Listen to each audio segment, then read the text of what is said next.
en general, cuando hablamos de valoración de la prueba y de temas probatorios, nos solemos concentrar en las sentencias, a veces nos indignamos mucho con las sentencias, otras veces festejamos determinadas sentencias porque la sentencia judicial, más allá de resolver el caso en concreto, va diciendo cómo los jueces y juezas ven el derecho en un determinado tiempo, ¿no? Entonces también hay en una sentencia judicial una cuestión política de visión sobre el mundo, y por eso nos solemos acongojar a veces y festejar otras veces, pero yo sin ánimo de defender a mi gremio, porque la verdad es que me importan bastante poco los jueces, las juezas y mi función en términos corporativos, sí quería recordar a Quino, que me encanta, y por eso traje esta historieta que creo que en alguna medida refleja lo que pasa en un proceso judicial.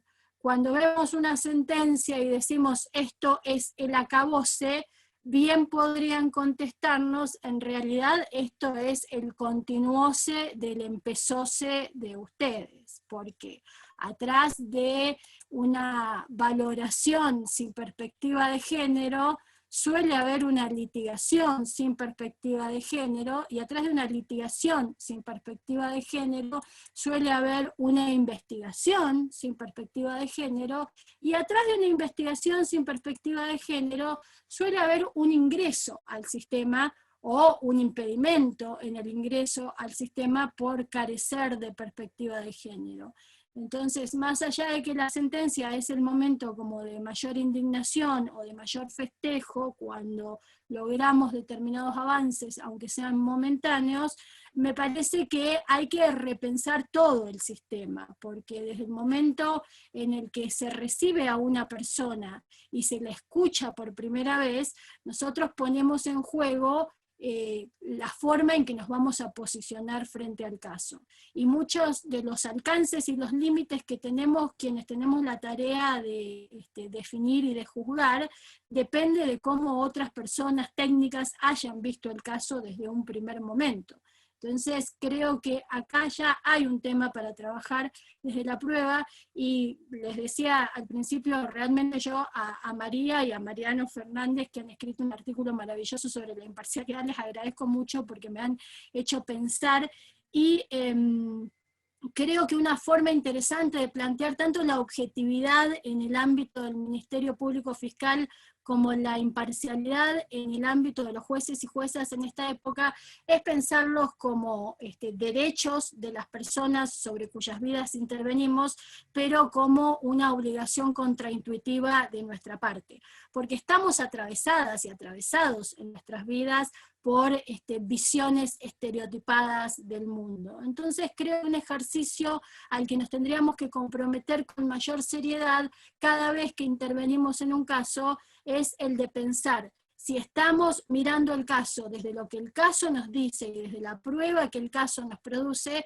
o estamos mirando el caso desde nuestras propias visiones prejuiciadas por estereotipos con los que hemos transitado a lo largo de toda nuestra vida. En el tiempo que tengo yo quiero abordar dos temas que los reduje así para ver si les entusiasmaba. Por un lado, creo que hay que dejar de robar con la flexibilización probatoria por lo menos por 2 siglos, como para ponernos al corriente, y por el otro lado, el gran tema de, bueno, pero entonces ahora no podemos ejercer la defensa. Con relación al primer tema, creo que ahí hay una disputa que dar y que no hay que perder, porque escucho en muchos ámbitos esta idea de, bueno, en casos que involucran violencias de género, hay que tener una mirada más flexible de la prueba, que incluso se escribe en documentos y se sostiene en exposiciones, y la verdad es que yo no estoy para nada de acuerdo con que lo que corresponda o con que lo que se hace.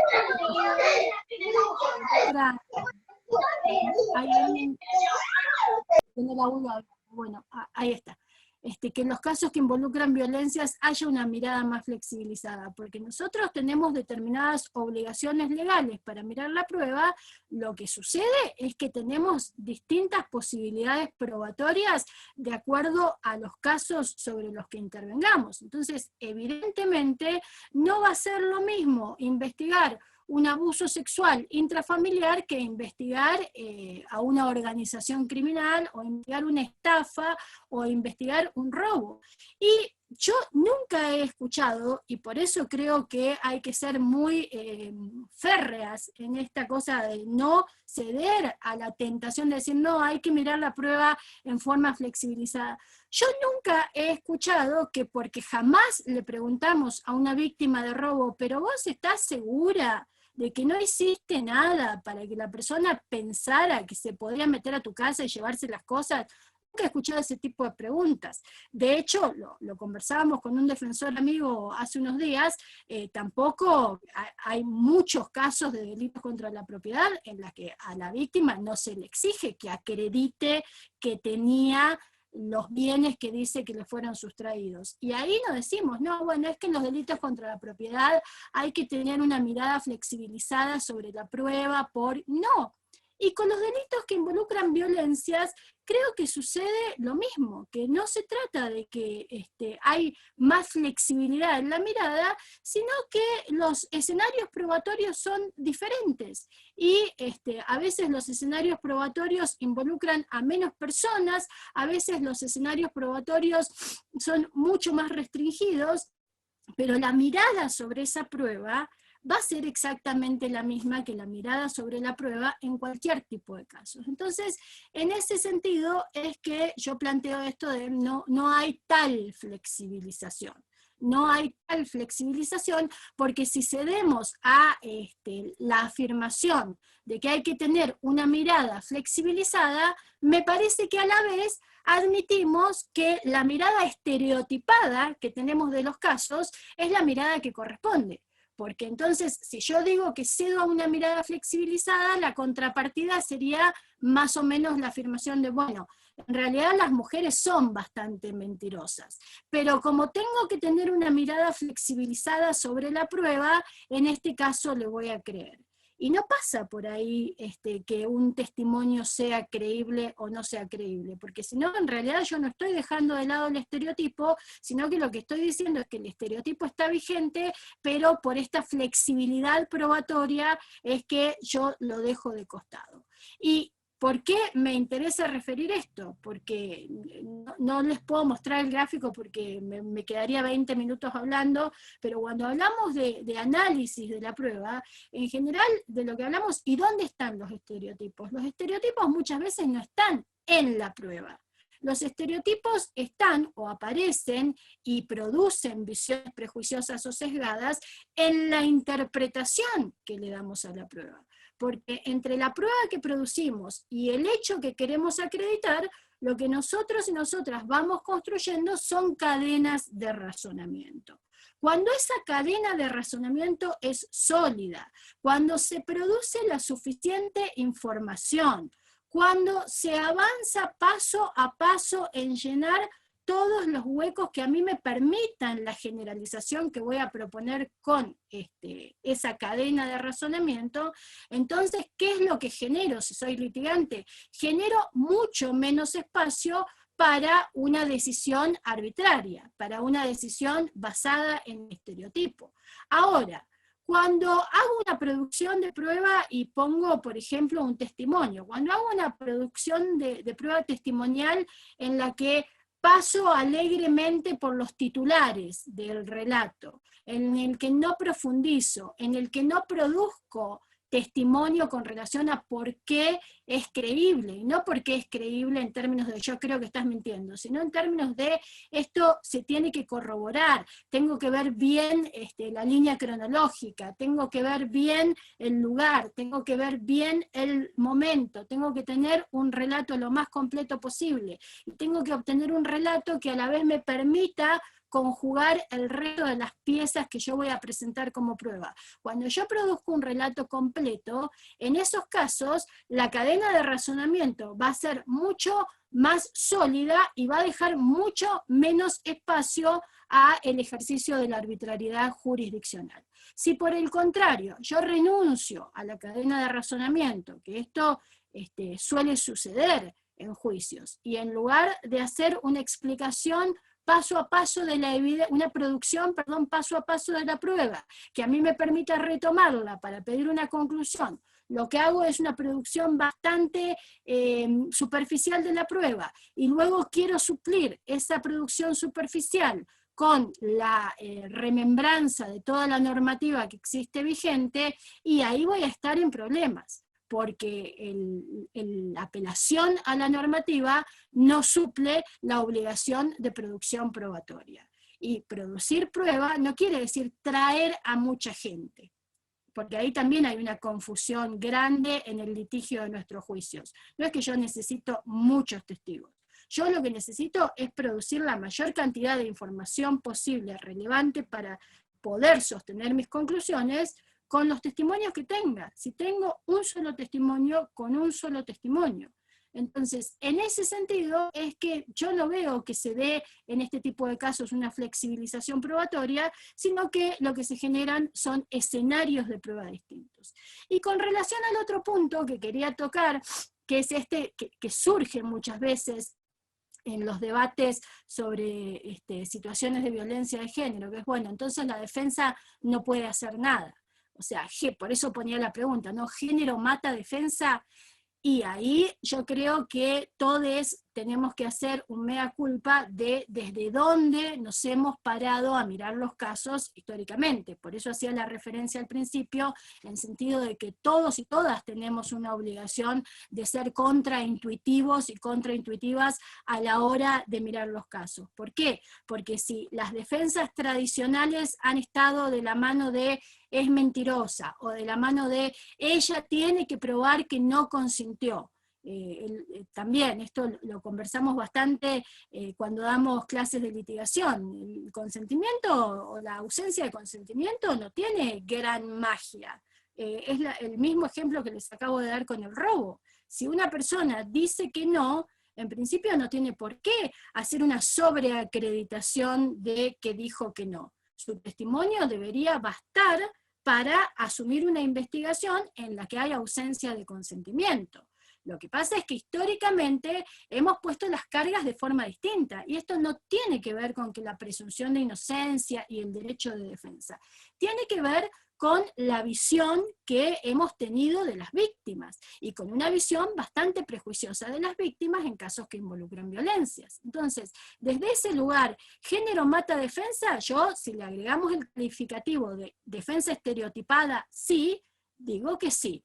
Ahora, si lo que vamos a hacer es litigar sobre la base de una construcción de teoría del caso que no quiera apelar a los prejuicios y que no quiera apelar a los estereotipos para poner en los hombros o en las espaldas de la víctima la necesidad de tener que mostrar que lo que dice es como lo dice, entonces no hay ningún inconveniente con el ejercicio de la defensa. Y no hay ningún inconveniente en dos ámbitos concretos. En el ámbito de la investigación, porque la defensa sigue teniendo las mismas posibilidades y facultades de cuestionar toda la prueba que se recoge durante la investigación, y ahí yo creo que tenemos una deuda bastante grande en controlar con más precisión todo lo que tiene que ver con el cumplimiento de los requisitos formales para la adquisición de pruebas, sobre todo con la prueba pericial y con la prueba material, y en el ámbito del juicio sigue teniendo la misma posibilidad de control, de credibilidad